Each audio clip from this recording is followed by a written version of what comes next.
Hello, my dear friends. Welcome to our channel. Today I am going to give you very important markings. देखिए बेटा, ये जो marking रहेगी आपको science part one के total 10 के 10 चैप्टर हम इसमें कवर करने वाले and it will be very quick, right. तो ग्रेविटेशन आपका सबका सबसे पहला फेवरेट चैप्टर है जिसमें एक श्योर शॉर्ट क्वेश्चन आता है। देखो, क्वेश्चन बनाने वाला यहाँ से भी सर्च कर सकता है कि यहाँ पे कौन सा फोर्स लग रहा है। तो यहाँ पे मून है, ये जिधर डायग्राम उधर क्वेश्चन आपको मिल सकता है, राइट। तो आपका सबसे पहला क्वेश्चन आता है कि फोर्स एंड मोशन में यहीं से कुछ नहीं आएगा। ग्रेट साइंटिस्ट आइजैक न्यूटन, इसके बुक का नाम आ सकता है। तो I am highlighting the things, right. Book का नाम है इसका प्रिंसिपिया ऑफ मैथमेटिका, है ना। द ब्रांच ऑफ मैथमेटिक्स ने उसने बहुत काम किया है। तो न्यूटन ने जो काम किया है उसका बुक का नाम, if you remember, the book is Principia. Newton के बुक का नाम पूछता है, बाकी सब भाड़ में गया। न्यूटन के बुक का नाम है प्रिंसिपिया। फिर प्रिंसिपिया मैथमेटिका है, बट ठीक है। यहाँ पे सबसे main definition centripetal force. Diagram में यहाँ पे बोलेगा कौन सा फोर्स लग रहा है, सेंट्रीपिटल फोर्स। सेंट्रीपिटल फोर्स कौन सा फोर्स रहता है, जो ऑब्जेक्ट पे लगता है। कौन से ऑब्जेक्ट पे, जो मूव होता है सर्कल में। Moving along a circle directed towards the centre, moving along a circle directed towards the centre is called as the centripetal force. तुरंत लगे हाथ इसका फॉर्मूला याद कर लेना सेंट्रीपिटल फोर्स का, क्या है, mv² r। ठीक है। फिर यहाँ पे केपलर्स लॉ है। केपलर्स लॉ के कितने लॉ है, टोटल 3 लॉ है। एस्ट्रोनॉमिकल ऑब्जेक्ट्स के लिए है, केपलर्स ने स्टडी किया था। देखो यहाँ पे क्वेश्चन आया था इधर से भी कि ये डायग्राम दिया है और डायग्राम में आपको AF1 plus AF2, can you find here AF1। देखो बेटा, AF1 और AF2 is equal to BF1 plus BF2। BF1 plus BF2 is equal to CF1 plus CF2। तो ये डायग्राम आपका है। यहाँ पे डायग्राम बेस्ड क्वेश्चन आता है, ये डायग्राम और इसका ये क्वेश्चन तुरंत पूछा है ना। ये तीनों एरिया सेम रहते हैं और तीनों टाइम पीरियड भी सेम रहते हैं। तो देखो क्वेश्चन आएगा पहला कि फर्स्ट लॉ क्या है, इट्स अबाउट द पाथ, कि कैसे घूमता है, ऑर्बिट में घूमता है। सेकंड लॉ क्या है, इट्स अबाउट द एरिया और टाइम पीरियड। एरिया और टाइम पीरियड मतलब किसके बारे में है, second law area and time period. Third law किसके बारे में है, टाइम पीरियड एंड उसका रोटेशन का जो डिस्टेंस है उसके ऊपर। The square of period of revolution is directly proportional to R cube. Now here you can find the constant value, जो आपको इज इक्वल टू के में यहाँ पे एमसीक्यू बन सकता है। याद रखना, टी स्क्वायर नीचे आर क्यूब है, T square is directly proportional to R cube, T square by R cube. Mathematical form लिखो, बोलेगा, हो गया। ये सबसे इंपॉर्टेंट क्वेश्चन 3 मार्क का, Newton's universal law of gravitation, every object in attracts each other. यहाँ पे आपका गलती क्या हो सकता है कि square of distance, product direct inversely proportional to square of distance नहीं लिख सकते आप, तो रॉन्ग हो जाएगा। डायरेक्टली प्रोपोर्शनल टू प्रोडक्ट, मतलब अगर प्रोडक्ट वर्ड भी मिस कर दोगे तो आप मार्क्स जाएंगे, ठीक है। चलो नेक्स्ट यहाँ पे क्वेश्चन आएगा, ये डिस्टेंस आपको 3 कर देगा, ये डिस्टेंस 3 जैसे ही कर देगा। यहाँ पे 3 का स्क्वायर क्या हो जाएगा, 9 हो जाएगा, राइट। तो यहाँ से कंपलसरी क्वेश्चन आता है, ये डिस्टेंस डबल कर देगा तो यहाँ पे 4 टाइम्स हो जाएगा, इट विल बी 1/4। डिस्टेंस बढ़ेगा, फोर्स कम हो जाएगा, राइट। यहाँ पे एक क्वेश्चन बन सकता है कि ये कैपिटल जी क्या होता है। एक ऐसा फोर्स होता है जो दो ऑब्जेक्ट्स 1 kg के 1 मीटर दूर रखने से जो फोर्स लगता है। ऐसा यूनिट ऑफ ग्रेविटी, दो ऑब्जेक्ट्स 1 kg के 1 मीटर दूर रखने पे जो फोर्स बनता है वो 1 g के बराबर बनता है, राइट। इसका वैल्यू किसने फाइंड करके दिया था, कैवेंडिश ने। दैट्स इट, कैवेंडिश ने इसका वैल्यू फाइंड करके दिया था। न्यूटन मीटर स्क्वायर पर केजी स्क्वायर इसका यूनिट है। नेक्स्ट, यूनिफॉर्म सर्कुलर मोशन, जो मैंने आपको बोला था, F is equal to mv²/r, speed is equal to distance upon time. ये डेरिवेशन आपका 5 मार्क का आ सकता है। लास्ट मोमेंट पे मत करना, मैं डेरिवेशन का अलग से एक वीडियो बना के दे दूंगा, ठीक है। नेक्स्ट यहाँ से न्यूमेरिकल्स आते हैं। मैं न्यूमेरिकल का अलग से सेशन बना रहा हूँ, तो न्यूमेरिकल जो नहीं कर रहे वो स्किप करें। बेटा यहाँ पे हाई टाइड रहता है, यहाँ पे लो टाइड रहता है, ये भी ग्रेविटी की वजह से होता है। इधर एक क्वेश्चन आया था, डायग्राम में पूछा था, इधर हाई टाइड है, इधर लो टाइड है, ये याद करके जाना, ठीक है। देन आपको सबसे मेन क्वेश्चन अगर यहाँ से आता है कि what are the factor affecting gravity, earth gravitational acceleration का भी कोई डेफिनेशन आया था। Acceleration due to gravity is the denoted by G. It is scalar और vector, it is vector, acceleration is a vector. यहाँ से एक क्वेश्चन आता है, ये हमेशा डाउनवर्ड एक्ट होता है। इधर से एक क्वेश्चन आ सकता है एमसीक्यू में बेटा।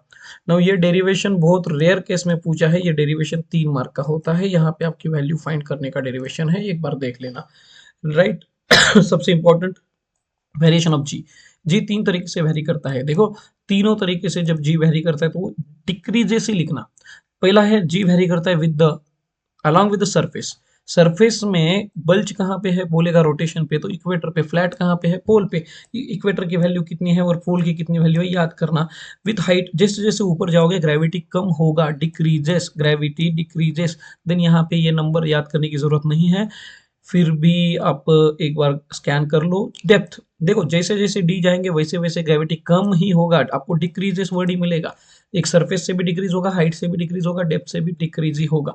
The my favourite question and सबका favourite question, mass and weight का डिफरेंस। लिटरली आप लोगों को mass is a scalar quantity नहीं लिखने आ रहा है, mass is amount of a matter लिखने नहीं आ रहा है, तो आप बहुत ट्रबल में हो जाओगे। तो ये डेफिनेशन याद कर लेना, एसआई यूनिट याद कर लेना, स्केलर क्वांटिटी रहता है याद कर लेना, हर जगह पे कांस्टेंट रहता है याद कर लेना, दैट्स इट। और इसका यूनिट न्यूटन रहता है, ये वेक्टर क्वांटिटी रहता है, ये डायरेक्टेड टुवर्ड द सेंटर रहता है, प्लेस टू प्लेस ये चेंज होता है। इज इट क्लियर है? Right sir. नेक्स्ट आपका यहाँ पे सपोज डिस्टेंस डबल आर कर दिया है तो ये क्या होगा। ऐसे लेंदी क्वेश्चंस अभी हम नहीं करने वाले, हम जस्ट थियरी देख रहे हैं, तो लेंदी क्वेश्चंस के लिए हम अलग से वीडियो बनाएंगे। एक क्वेश्चन इधर से भी आया था, LIGO laser interferometric gravitational wave observatory, LIGO का full form. I am trying to cover every single word. तो यहाँ पे लीगो का full form laser interferometric gravitational wave and observatory बोल के है। फ्री फॉल का डेफिनेशन आपको नोट्स और डाइजेस्ट से मिलेगा, ये बहुत इंपॉर्टेंट डेफिनेशन है। Under the effect of gravity alone, free fall में वेलोसिटी जब भी आता है, influence of the gravity alone is called as a freely falling body. जो बॉडी इन्फ्लुएंस ग्रेविटी में होती है उसको फ्री फॉलिंग बॉडी बोलते हैं। ये तीनों equations v is equal to U plus A T, S is equal to U T plus half A T square, U square is equal to U square plus 2as। देखो यहाँ पे नीचे आती हुई ग्रेविटी माइनस हो जाएगी, ये याद रखना है।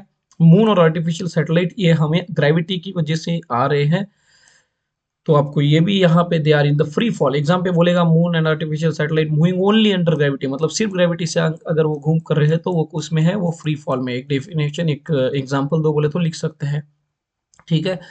तो आपको इतना तो क्लियर हो गया है। स्मॉल जी ऑब्जेक्ट हर जगह पे सेम नहीं रहता, वो चेंज होता है, लेकिन स्मॉल जी हर ऑब्जेक्ट पे सेम लगता है अर्थ पे, रिस्पेक्ट ऑफ मास। मतलब अगर एक गैलीलियो ने एक्सपेरिमेंट किया था, एक फीदर अगर ड्रॉप किया था, छोटा सा फीदर ड्रॉप किया था, और एक बड़ा सा कुछ ऑब्जेक्ट ड्रॉप किया था, तो दोनों के मासेस भले ही डिफरेंट थे, लेकिन उनको नीचे आने का टाइम सेम लगा था, उनको नीचे आने का टाइम सेम लगा था। ये क्वेश्चन एमसीक्यू में बनता है, याद करना प्लीज। ओके, नाउ यहाँ पे आपको ये क्लियर होने के बाद हम डायरेक्टली मूव करते हैं ग्रेविटेशनल पोटेंशियल एनर्जी। यहाँ पे आपको फॉर्मूला याद करना है, ग्रेविटेशनल पोटेंशियल एनर्जी का बहुत मेन फॉर्मूला है, प्लीज इसको भूलना मत। Minus G H by R plus H, direct इधर नजर लगाओ, बाकी इधर में नहीं, minus G M M by R plus H. Now minus G M M by R plus H याद होने के बाद आप क्या करोगे, यहाँ पे इसके वेलोसिटी और उसका डेफिनेशन याद कर लोगे, इसके वेलोसिटी और उसका डेफिनेशन। इसके वेलोसिटी और डेफिनेशन में डेरिवेशन अल्टीमेटली लास्ट में करना। तो सबसे मेन आपको इन्फिनिटी पे ग्रेविटी कितनी होती है तो जीरो याद रखना, और इन्फिनिटी पे पोटेंशियल एनर्जी भी कितनी होती है बोला तो जीरो लिखना। सेंटर पे और इन्फिनिटी पे पोटेंशियल एनर्जी जीरो होती है, पोटेंशियल एनर्जी इन्फिनिटी पे कितनी होती है ऐसा क्वेश्चन आता है तो जीरो लिखना। पोटेंशियल एनर्जी का formula minus G M M by R plus H याद करना, ठीक है। इस इसके वेलोसिटी के फॉर्मूले याद करके जाना, दैट्स इट। पहला फॉर्मूला है minus G M M by R, minus sorry 2gm by R, इसके वेलोसिटी का 2gm by R under square root of, और इसी को critical velocity gm by R, small 2g R, small 2g R 11.2। यहाँ पे kilometre पर second है, kilometre पर सेकेंड ना कि मीटर पर सेकेंड, क्या है यहाँ पे किलोमीटर पर सेकेंड। देखो यहाँ पे एक ऑब्जेक्ट है जो मून पे है, मून की इसके वेलोसिटी आपको याद करके जानी है 2.37 किलोमीटर पर सेकेंड। ये वैल्यू पुट कर लेना, ये नंबर याद कर लेना। देखो लास्ट डे पे तो ऐसे ही पढ़ना पड़ेगा ना यार, ये नंबर याद करके जाना 2.37 किलोमीटर पर सेकेंड। इसीलिए तो मैं फास्ट बता रहा हूँ आपको क्या क्या याद करना है। वेटलेसनेस एक बार स्कैन कर लो, अगर टाइम मिला तो, नहीं तो स्किप कर सकते हैं, वेटलेसनेस कोई प्रॉब्लम नहीं है। देन ये तो आपको आ ही जाएगा, क्लियर है, इसमें डिफाइन वफाइन करो बोल रहा है। बाकी ये डेरिवेशंस और न्यूमेरिकल्स का अलग से सेशन बना है, तो अभी ये क्विक रिवीजन के लिए अपन तुरंत इसको स्टॉप करते हैं। Let's start with another chapter. So I hope it is helpful for you, thank you, let's move ahead with the next chapter.